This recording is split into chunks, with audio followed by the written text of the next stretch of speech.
À la une de l'actualité, l'ouverture avant la fête de Noël du centre commercial Carrefour.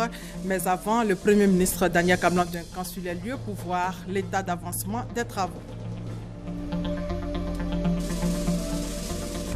Dans l'actualité également, la présidentielle au Burkina Faso, c'est le dimanche 29 novembre prochain. Pour un bon déroulement du scrutin, la commission électorale indépendante fait le point du dispositif.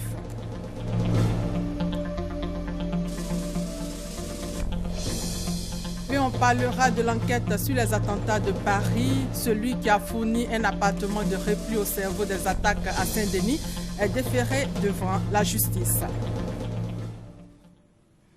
Bonjour. Après la France, l'État ivoirien compatit au drame qui a frappé le Mali. L'attaque sanglante de l'hôtel Radisson qui a fait une vingtaine de morts. Une délégation du gouvernement s'est rendue à l'ambassade du Mali hier. On fait le point avec Sidonie Davila Waka. Son Excellence, M. Alassane Ouattara, président de la République, le gouvernement et le peuple ivoirien sont profondément attristés par le lâche attentat terroriste. Face à cette barbarie sans nom, nous voudrions réitérer nos condoléances les plus attristées aux familles endeuillées, nos vœux de prompt rétablissement aux blessés et assurer le gouvernement et le peuple malien de notre fraternelle solidarité. C'est en ces termes que le gouvernement ivoirien a exprimé toute sa consternation et sa solidarité au peuple frère du Mali devant tant de barbarie. Un message inscrit dans un cahier ouvert à l'occasion et lu par le ministre d'État, Charles Kofi Dibi, ministre des Affaires étrangères. Le Premier ministre, Daniel Kablan-Duncan, et plusieurs membres de son gouvernement, ce lundi dans les locaux de l'ambassade du Mali, déplorent et condamnent une fois encore cet attentat meurtrier. Le drame qui les touche est aussi le nôtre. Le terrorisme a été un élément encore important sur lequel donc l'ensemble de la communauté internationale doit travailler. D'où la nécessité, disons, d'avoir une concertation de plus en plus forte en matière d'abord d'échange des informations, de renseignements d'une part, mais aussi en ce qui concerne les pays en développement, une mutualisation des efforts. La Côte d'Ivoire, aux côtés du Mali, un soutien pour deux peuples qui partagent à la fois une histoire et une frontière. Je crois que la Côte d'Ivoire a toujours été aux côtés du Mali dans les moments difficiles. Depuis le début de l'histoire commune, je voudrais, au nom du président de la République du Mali, remercier très sincèrement le président Alassane Ouattara et l'ensemble du gouvernement, l'ensemble du peuple ivoirien pour cette solidarité, cette fraternité. Cet attentat terroriste au Mali bouleverse toute l'Afrique et plus particulièrement la CEDEAO. C'est pourquoi la communauté veut désormais faire de la lutte contre le terrorisme une de ses plus grandes priorités. Et 4 jours après l'attentat, la confusion règne encore. L'attaque de l'hôtel Radisson vendredi à Bamako a été revendiquée par le groupe djihadiste de Mokhtar Belmokhtar al-Mourabitoun. Mais dimanche, le Front de libération du Massina s'est à son tour attribué la paternité de l'attentat. Chris Diomandé et Abou Sanogo. Après le groupe de Mokhtar Belmokhtar qui a réitéré sa revendication le samedi dernier dans un enregistrement sonore en arabe diffusé dimanche soir par la chaîne de télévision Al Jazeera, assurant que les assaillants étaient uniquement au nombre de 2 et laissant entendre qu'ils étaient maliens. C'est au tour du Front de libération du Massina, FLM, un groupe djihadiste au centre du Mali, de revendiquer aussi l'attaque qui a fait 22 morts vendredi dernier à Bamako. Et pour justifier cela, l'un de ses porte-parole, Ali Hamad, affirme que le groupe djihadiste a agi en réaction contre les forces Barkhane qui mènent des opérations contre le Front de libération du Massina et le groupe Ansardine de Iyad Agali avec l'aide de l'armée malienne. Ali Hamad a précisé que le commando comportait 5 membres. 3 sont sortis sains et saufs. Les enquêtes avancent et elles permettront de débusquer rapidement les auteurs de l'attaque de l'hôtel Radisson Blu. Et il est traduit devant la justice selon le procureur Sidiki Samaké. On change de sujet pour dire qu'avant la fête de Noël, une grande surface de distribution va ouvrir ses portes ici même à Abidjan. Bâti sur un site de 20 000 mètres carrés, le centre commercial dont les travaux ont débuté en août 2014 est dans sa phase de finition. C'est un investissement de 33 milliards de francs CFA. Le Premier ministre Daniel Kablan-Duncan s'est rendu sur le site, nous dit Sidonie Davila Waka. Carrefour s'installe à Abidjan. Le géant français de la grande distribution est en voie d'achèvement de ses installations. Le Premier ministre Daniel Kablan-Duncan sur le site pour s'enquérir de l'état d'avancement du chantier. Cette grande première, le chef de gouvernement accompagné de quelques ministres l'apprécie. Mes impressions sont très favorables. Je vais d'abord remercier le président de la République qui a pris la décision le 4 novembre dernier d'accorder l'agrément à l'investissement à tous ceux qui veulent créer des centres commerciaux importants ou bien faire des extensions pour un montant d'au moins 10 milliards de francs CFA. Il y a plusieurs avantages que la Côte d'Ivoire tire d'un tel investissement, parmi les aspects financiers et l'aspect recette fiscale aussi qui va venir ici. C'est d'abord l'aspect concurrence. Il y a 610 emplois qui sont créés, notamment en faveur des jeunes et des femmes. Situé sur le boulevard Valéry Giscard d'Estaing, cet hypermarché construit sur une surface de 20 000 m² présente 2 niveaux. Ces travaux, aujourd'hui, sont très avancés. Aujourd'hui, nous sommes prêts à 80%. Il y a encore quelques travaux à faire sur la partie galerie marchande, de la décoration, essentiellement des finitions. Sur la supply marchandise, on est globalement à la même chose, 80%. Les derniers containers pour l'hypermarché Carrefour sont déjà au port pour la plupart. Nous serons prêts dans quelques jours. Dans quelques semaines, les consommateurs ivoiriens assisteront à l'ouverture de cette grande surface de distribution. Ils auront sans doute une offre alimentaire large et variée, des étals richement pourvus en produits frais et en produits locaux. Intéressons-nous maintenant à la présentation du rapport 2015 sur les perspectives économiques régionales par le FMI, Fonds monétaire international. Ce rapport présente les principaux défis de politique macroéconomique de l'ensemble des pays d'Afrique subsaharienne. Paul Kouadio et Noël Niagno.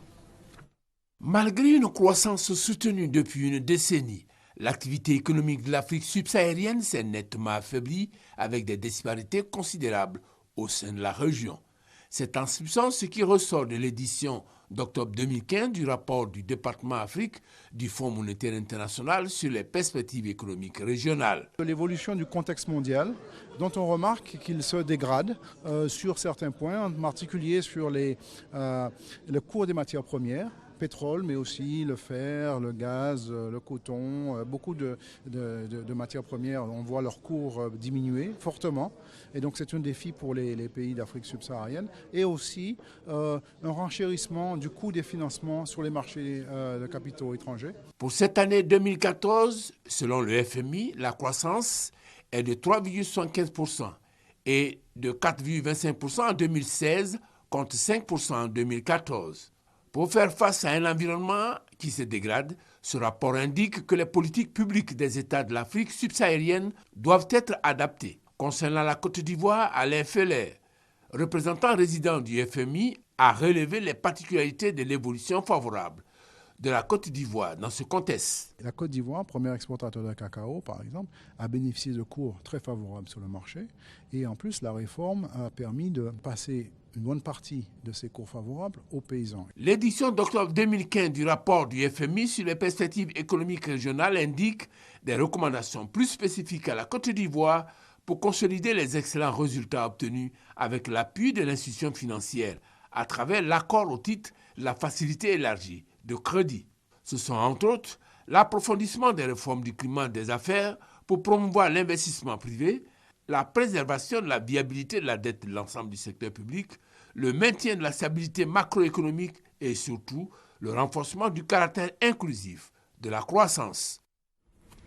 Parlons de la bonne gouvernance. 20 députés déclarent leur patrimoine. Ces députés veulent donner l'exemple.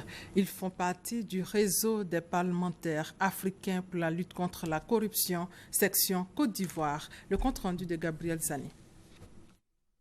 La charité bien ordonnée commence par soi-même. Ils ont adopté la loi relative à la déclaration de patrimoine ce lundi. 20 députés se sont rendus au siège de la Haute Autorité pour la bonne gouvernance pour déclarer leurs biens. Reçus par des responsables de l'institution, dans cette salle, le processus de déclaration est expliqué aux parlementaires. Puis ils sont conduits dans les bureaux où ils doivent remplir un formulaire de déclaration.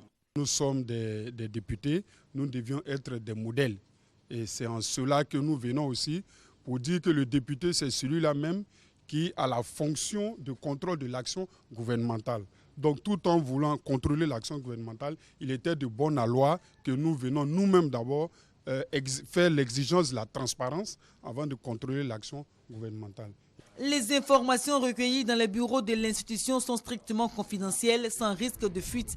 Pour ces députés, membres du réseau des parlementaires africains pour la lutte contre la corruption, se soumettre à cet exercice est la première étape du processus de création de l'Ivoirien nouveau. Nous devons devenir donner l'exemple à la population ivoirienne. C'est cette population qui nous a permis d'être ici à l'Assemblée nationale. Et pour une action majeure de la haute autorité, nous devons donner l'exemple à la population afin que tout le monde puisse venir déclarer les biens. C'est un sens hautement citoyen. Ça devait être notre réflexe constant. Aussi tout citoyen, surtout pour un parlementaire. Parlementaire qui représente la population au sein donc de la représentation nationale, mais qui doit être un éveilleur de conscience à tous les niveaux pour contribuer à la création de l'Ivoirien nouveau. Sont assujettis à la déclaration de patrimoine les présidents des institutions, les membres du gouvernement, les personnalités et toute personne utilisant dans le cadre de ses fonctions les moyens financiers de l'État. C'était en juin dernier que Soro Diom, le président de l'Assemblée nationale, avait reçu une copie du formulaire de déclaration des mains de Seydou Eliman Diarra, président de la Haute Autorité pour la bonne gouvernance, chargé de la prévention et de la répression des actes de corruption et des infractions assimilées. Dans le domaine de l'éducation nationale, la rentrée scolaire dans les collèges de proximité est prévue pour le 1er décembre. En tout cas, pour réussir ce pari, directeurs centraux et régionaux se sont réunis à l'initiative du ministère de l'Éducation nationale. Ce qu'il faut retenir est que la rentrée se fera en 2 phases. Emmanuel Niamie. La rentrée des collèges de proximité prévue pour le 1er décembre se fera d'abord dans les établissements où tout est construit, où il ne manque juste que les enseignants. C'est le cas des établissements construits dans le cadre du programme d'urgence d'appui à l'éducation de base ainsi que ceux de l'USAID. Quant à la deuxième rentrée qui aura lieu le 4 janvier 2016, elle concerne les 40 collèges du contrat développement des endettements CDD. C'est donc pour impliquer les directeurs centraux et régionaux dans la réussite de ces rentrées que cet atelier a été organisé. Le thème qu'on retient effectivement, c'est les collèges de proximité, mais c'est en réalité tout l'ensemble des nouvelles écoles, des nouveaux établissements d'enseignement secondaire dont nous disposons pour cette rentrée. À certains endroits, il y a eu des petits retards techniques. On avait surtout un assez gros handicap qui était la disponibilité des enseignants pour ces nouveaux collèges. Aujourd'hui, c'est chose faite. Le directeur de cabinet adjoint du ministère de l'Éducation nationale et de l'enseignement technique précise que la prise de fonction des chefs d'établissement, la préparation des emplois du temps des professeurs et des élèves aura lieu du 23 au 24 novembre. Koné Raoul ajoute aussi que la rentrée des personnels administratifs, la répartition des élèves par classe, la mise en place de tous les outils de pilotage, notamment les cahiers de textes et de notes, ainsi que l'inscription des élèves, se feront du 25 au 27 novembre. Ce sont au total 82 collèges de proximité qui seront bientôt ouverts. Ces établissements ont pour objectif de répondre au défi de l'affectation de milliers de nouveaux collégiens dans les villes. Les grossesses précoces et la non-déclaration des naissances à l'état civil au centre de la 26e édition de la célébration des droits des enfants à Niansué dans le département d'Abengourou. Un défilé, des pièces de théâtre et des sketchs ont meublé cette journée. Masso Kone et Mamadou Kwasi. C'est un défilé des élèves des établissements primaires et secondaires d'Aniansué qui a ouvert cette célébration dédiée aux droits des enfants. Pour cette 26e édition de la Journée internationale des droits de l'enfant, les organisateurs ont mis l'accent sur la sensibilisation pour la lutte contre les grossesses à l'école et la non-déclaration des naissances à l'état civil, d'où le choix du thème « Mobilisons-nous contre les grossesses précoces et la non-déclaration des naissances à l'état civil ». Selon les estimations, ce sont 199 cas de grossesse qui ont été enregistrés au cours de l'année scolaire écoulée au niveau de la circonscription éducative d'Abengourou. Et cette année, avant même la fin du premier trimestre, le collège moderne d'Aniansué enregistre déjà 4 cas. Il faut donc agir et le plus vite serait le mieux. Il faut sensibiliser les populations pour dire aux parents, il faudrait veiller sur les enfants mineurs. Les enfants ont tout de suite compris ce message. Ils l'ont exprimé à travers des sketchs, des prestations théâtrales et autres ballets. Après quoi, ils ont livré leur message. Un message empreint de sensibilisation auprès de leurs camarades. Chers petits camarades, je vous invite à signaler des cas de harcèlement aux responsables de vos écoles. À nos autorités de l'administration scolaire, ne vous laissez jamais de faire la sensibilisation sur zéro grossesse à l'école, tel que prôné par le ministre de l'Éducation nationale et de l'enseignement technique et sa collègue de la famille, de la femme et de l'enfant. C'est aussi votre rôle. Présente à la célébration de la Journée internationale des droits de l'enfant à Anion-Sué, les autorités administratives et politiques de la région ont exhorté les parents à déclarer les enfants à l'état civil de leur naissance afin qu'ils disposent de pièces administratives. Des pompiers civils en formation continue, formation à Grand Bassam, précisément au village des technologies de l'information et de la biotechnologie. Cette activité s'inscrit dans le programme de réforme du secteur de la sécurité. Emeraude Dassa et Christelle Menant. Ils sont une trentaine de pompiers civils, dont 3 femmes à bénéficier de cette formation continue à Grand Bassam.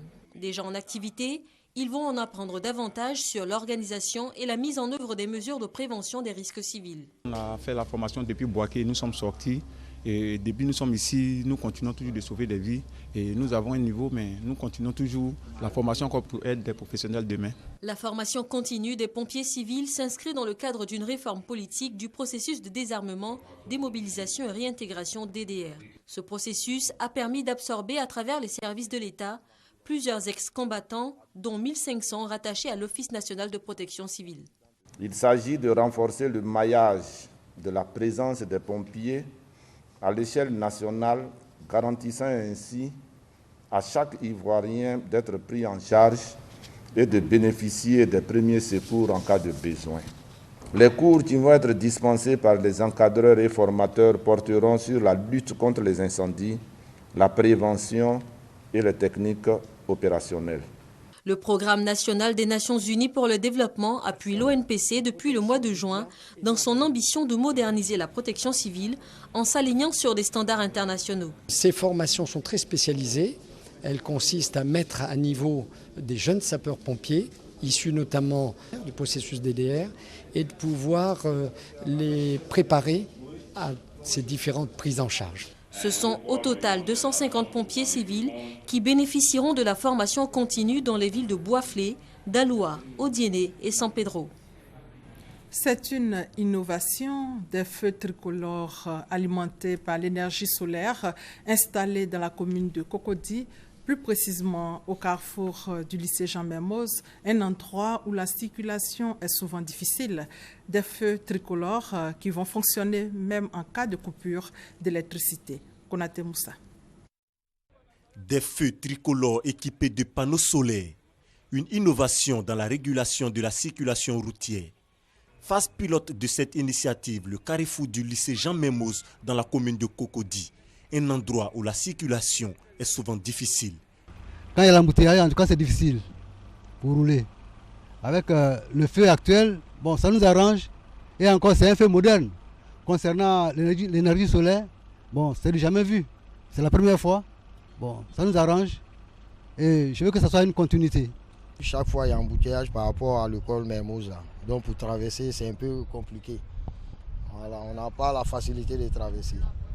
Bon, maintenant qu'on a un feu parasoleil, je crois que ça va beaucoup nous arranger. Ça va faciliter le déplacement des véhicules. On n'a jamais vu ça, vraiment, ça nous montre que derrière, il y a eu l'évolution. Tant qu'il y a le soleil, les batteries sont bien chargées, le feu fonctionne 24 heures sur 24 heures. Ce carrefour n'aura plus de bouchons. Il y a des carrefours sensibles à Cocody qui ont besoin de ce type de feu-là. Ces feux tricolores à énergie solaire sont indépendants du réseau électrique. Une solution face aux coupures de courant. Quand il y a la coupure de courant, les feux ne marchent pas. Quand il pleut, les feux ne marchent pas. Donc on a décidé de mettre une technologie de pointe en place. On a travaillé sur des panneaux soleil pour pouvoir innover un peu. Aujourd'hui, quand vous passez en autre feu, quel que soit qu'il pleut, la coupure de courant, les feux marchent automatiquement. Vous n'avez pas de problème. Les feux tricolores donnent le droit de passage ou non aux véhicules sur les voies en fonction de la couleur. Leur respect est exigé selon le code de la route pour éviter les accidents de la circulation. Et justement en santé, cette journée de sensibilisation des douaniers sur le diabète, notamment sur les causes, les manifestations et la prise en charge de la maladie, journée qui a pour thème un mode de vie sain pour une douane performante. Ami Sissoko. De vie sain pour une douane performante. Ce concept guide les actions de la Direction générale des douanes pour la prévention du diabète au sein des douanes ivoiriennes. Elle vient d'organiser en collaboration avec le Centre médical des douanes une journée de consultation, de dépistage et de prévention du diabète. Car ce sont 1500 nouveaux cas qui sont dépistés positifs chaque année selon le Centre antidiabétique d'Abidjan. Et les douaniers ne demeurent pas en reste. Le diabète au niveau des douaniers, le constat est un peu alarmant quant au constat que nous faisons par rapport aux chiffres, par rapport à tous les patients que nous recevons ici. Donc cette journée nous donne l'occasion effectivement d'attirer l'attention des uns des autres. Au cours de cette journée, les diabétologues ont invité les douaniers à réduire les facteurs de risque du diabète. Ce sont entre autres le manque d'activité physique et sportive, l'obésité, l'alcool, le tabac et les diabétiques au respect des prescriptions médicales. Nous espérons qu'après cette journée, tous ceux qui avaient des difficultés pour connaître leur statut au niveau de la glycémie pourront venir vers nous sans problème de stigmatisation pour qu'on puisse les dépister afin d'éviter les complications. Chez le diabétique, c'est venir régulièrement en consultation, respecter les rendez-vous, respecter les délais d'examen, respecter la prise des médicaments. Les complications du diabète entraînent notamment la cécité, l'amputation, l'insuffisance rénale et l'impuissance sexuelle. Seul le dépistage et une hygiène de vie pourront prévenir la maladie. Les invités ont donc eu droit à un repas diététique. Autre sujet, une ONG milite pour une prise en charge des mères, veuves ou célibataires. Ces femmes qui pour beaucoup sont dans le besoin ont été instruites sur leurs droits et devoirs. Elles ont aussi appris les stratégies pour devenir financièrement indépendantes. Michel Mambo. Qu'elles soient veuves, célibataires ou divorcées, les femmes qui vivent et élèvent seules leurs enfants rencontrent souvent d'énormes difficultés. Je vendais mon attiqué à locaux jusqu'à ce qu'un jour, je suis tombée à cause du feu. Mon petit argent que j'ai eu, j'ai acheté un congélateur. Je vends des eaux glacées, les jus. Je m'occupe de mes enfants.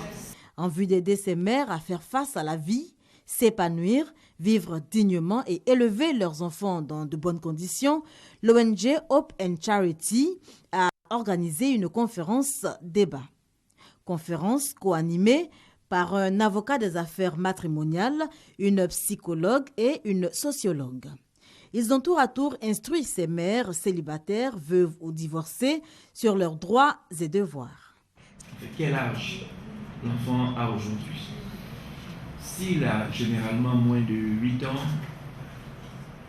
c'est difficile de le retirer à la mère.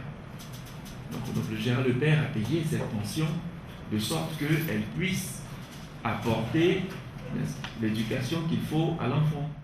Ces experts ont surtout encouragé ces femmes à ne pas se sous-estimer, mais à se battre pour devenir financièrement indépendantes.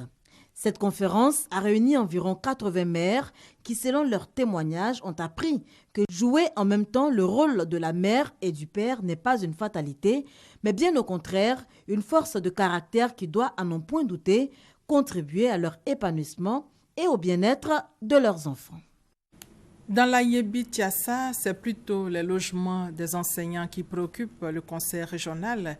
Une réunion pour inviter les instituteurs à entretenir leur maison. C'est une mesure qui concerne ceux qui habitent les logements construits par le conseil régional. Honorine Aingori pour plus de détails.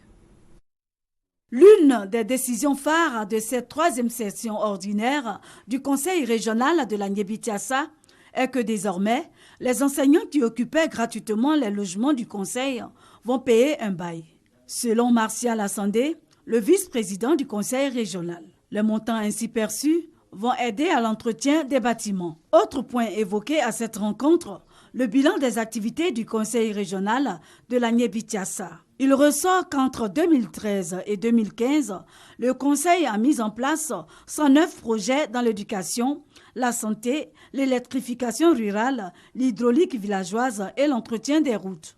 Et ce, pour un montant de plus de 3 milliards de francs CFA. Sur les 109 projets, 46 sont complètement achevés. Les autres sont en cours d'achèvement. Le Conseil a par la suite remis des tables-bancs à des établissements scolaires du département d'Aboville et de Tiassalé. Dans la sous-préfecture d'Ores-Krobou, à Bokoa et à Grand Yapo, ce sont respectivement des blocs latrines et des salles de classe qui ont été livrés. Il faut ajouter à cela l'extension du réseau électrique avec mise sous tension. Hors de nos frontières, le dimanche 29 novembre prochain, les Burkinabés iront aux urnes pour élire leur président. À 5 jours du scrutin, la commission électorale indépendante fait le point du dispositif déployé pour le bon déroulement de ces élections. Notre reporter Alexis Ouedraogo est notre envoyé spécial dans la capitale burkinabé, Ouagadougou. À 6 jours de la présidentielle 2015 au Burkina Faso, la commission électorale burkinabé fait ses derniers réglages. Ce lundi, au bureau de l'institution, l'heure était au retrait des accréditations. Plus de 15 000 observateurs nationaux et internationaux sont déjà sur le terrain. Ils devront observer et alerter en cas d'incident durant ce processus électoral. Plus de 5 millions de Burkinabés sont attendus aux urnes dimanche. 7 898 bureaux de vote seront ouverts sur toute l'étendue du territoire. Un certain nombre de dispositions qui ont été prises déjà, à savoir donc, les fichiers, nous l'avons bouclé et nettoyé, donc même confirmé par l'OIF. Ensuite, nous avons, avec les partis politiques, défini le bulletin unique pour le vote. Les populations, je le confirme, peuvent être sereines pour aller au scrutin le 29. En tout cas, en ce qui nous concerne, toutes les dispositions sont prises dans ce sens. Tous ceux qui ont leur carte d'électeur, qui savent là où ils sont inscrits, peuvent aller le 29. Les bureaux sont ouverts de 6h à 18h. Pour exercer leur droit de vote. Rappelons que ces élections présidentielles sont couplées avec les législatives. 127 sièges sont à pourvoir à l'hémicycle. Les populations, elles, espèrent que ce scrutin signera définitivement le retour à la stabilité dans le pays et par ricochet dans la sous-région ouest-africaine. Les Béninois, eux, sont appelés aux urnes le 28 février prochain pour participer à cette élection. Une opération d'enrôlement biométrique est lancée en Côte d'Ivoire. C'est le 17 novembre que l'opération a débuté. Commencée timidement, l'opération note maintenant beaucoup d'affluence. Roger Appé et Thomas Guessambi. L'opération d'enregistrement en cours vise l'actualisation du fichier électoral du Bénin. Lancée le 17 novembre dernier, elle va permettre au Conseil d'orientation et de supervision de la liste électorale permanente informatisée de connaître le nombre d'électeurs dans le pays. Je dois donc saisir l'opportunité qui m'est offerte pour appeler les Béninois, où qu'ils se trouvent, dans ce grand pays qu'est la Côte d'Ivoire, à sortir massivement pour leur inscription au fichier électoral et dans les délais assez court, car les opérations prennent fin le 26 novembre 2015. Sont concernés les compatriotes âgés de 12 ans au moins. Sadia Sadikou est béninoise vivant en Côte d'Ivoire. Elle est venue se faire enrôler. Décidée qu'elle est à prendre part à l'élection présidentielle prochaine. La raison, c'est figurer sur la liste électorale pour la prochaine élection et accomplir mon devoir civique. Débuté le 17 novembre dernier, l'enrôlement biométrique utilisé dans le cadre de cette opération se déroule dans un climat apaisé, selon le technicien informatique chargé des opérations. Pour le moment, on n'a pas de difficulté. Ça a commencé timidement, mais on pense que pour le moment, ça va. Nous avons un capteur d'empreintes digitales qui sert à prendre aussi les empreintes des pétitionnaires. L'opération d'enrôlement biométrique concerne 32 pays avec 94 centres de vote des Béninois à l'extérieur. En Côte d'Ivoire, 9 centres sont ouverts pour l'opération. Elle devrait s'achever le 26 novembre prochain. En France, l'enquête sur les attentats du 13 novembre à Paris se poursuit. Il faut rappeler que les attaques ont fait 130 morts. Le logeur présumé du cerveau des attaques à Saint-Denis a été déféré devant la justice. Son nom, Jawad Ben Daoud. Il est soupçonné d'avoir fourni un appartement de repli au cerveau des attentats de Paris. Pour terminer, la Turquie a abattu ce mardi un avion militaire russe à la frontière syrienne. Ankara affirme que l'appareil a violé son espace aérien, alors que Moscou assure que l'avion n'a jamais quitté l'espace aérien syrien.